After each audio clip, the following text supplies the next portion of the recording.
Une aventure en Calabre. Extrait des lettres inédites écrites de France et d'Italie de Paul-Louis Courrier.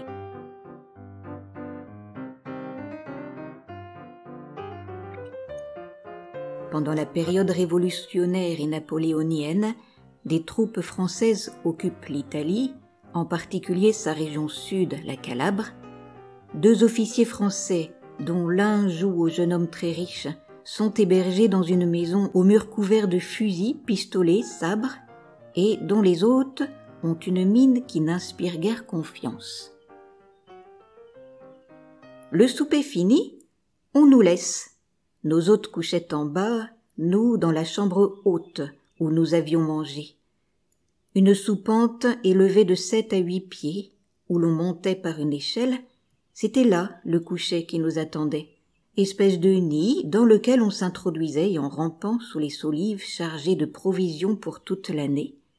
Mon camarade y grimpa seul et se coucha tout endormi, la tête sur la précieuse valise.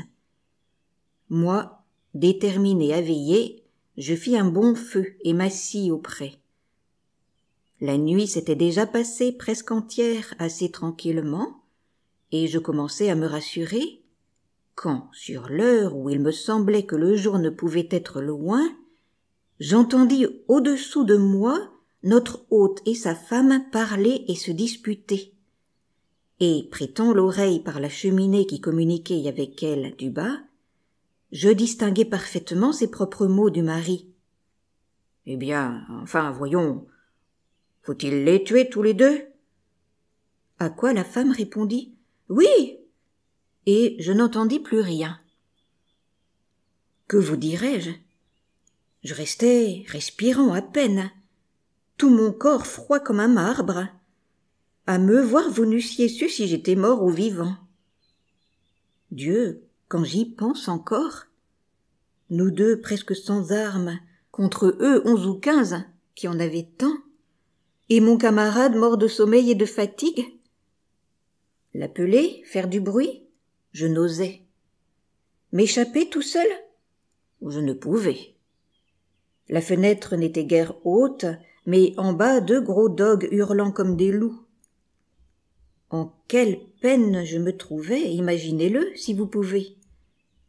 Au bout d'un quart d'heure qui fut long, j'entendis sur l'escalier quelqu'un, et par les fentes de la porte, je vis le père, sa lampe dans une main, dans l'autre un de ses grands couteaux. Il montait, sa femme près de lui. Moi, derrière la porte. Il ouvrit, mais avant d'entrer, il posa la lampe que sa femme vint prendre.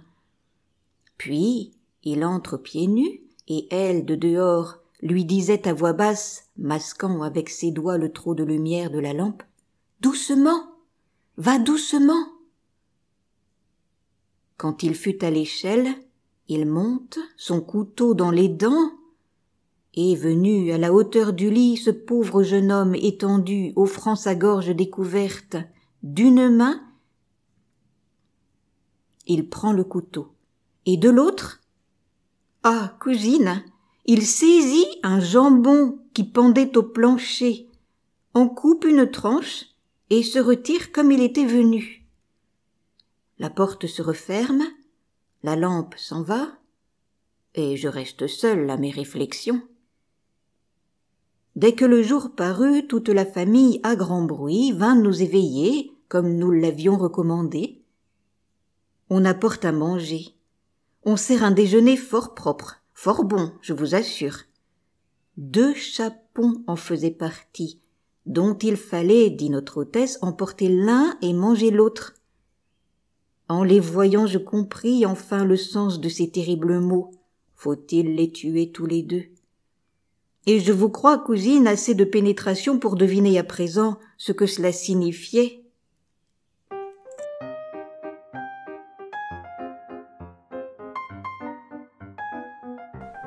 Si cela vous a plu, vous pouvez retrouver d'autres histoires et poésies sur ma chaîne Entendre lire.